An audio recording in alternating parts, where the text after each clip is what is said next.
सरकारी कर्मचारी पेन्शनधारकांसाठी आत्ताची सर्वात मोठी ब्रेकिंग न्यूज. 8व्या वेतन आयोगामध्ये pay scale, pay matrix 1900, 2400, 2800, 4200, 4800 grade pay असे असतील सुधारित मूळ वेतन गणना. पाहूया सविस्तर. अशीच नवनवीन माहिती जाणून घेण्यासाठी आजच चॅनलला सबस्क्राईब करा आणि समोरील बेललाही क्लिक करा. सरकारी कर्मचाऱ्यांना नवीन वेतन आयोग दिनांक 1/1/2026 पासून लागू केले जाणार आहे. सदर वेतन आयोगामध्ये किमान व कमाल फिटमेंट फॅक्टरनुसार मूळ वेतनामध्ये किती वाढ होईल याबाबतची माहिती या लेखामध्ये पाहू.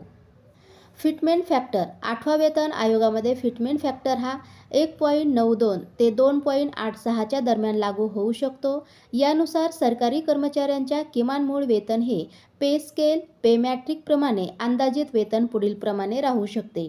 या ठिकाणी तुम्ही पाहू शकता क्रमांकानुसार. तसेच ग्रेड वेतन, पे स्केल आणि यामधील सुधारणा म्हणजे 8व्या वेतन आयोगातील मूळ वेतन अंदाजे या ठिकाणी दिलेला आहे.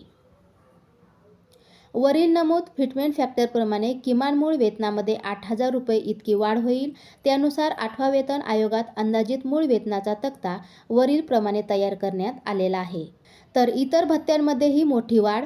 वेतन आयोग बदलल्यानंतर इतर देय भत्तेमध्ये वाढ होते, परंतु महागाई भत्ता हा परत 0% इतका होतो. तर घरभाडे भत्ता, वाहन भत्ता, प्रोत्साहन भत्ता, इतर देय भत्त्यांमध्ये मोठी वाढ होते. वेतन आयोग व थकबाकीचाही लाभ मिळणार.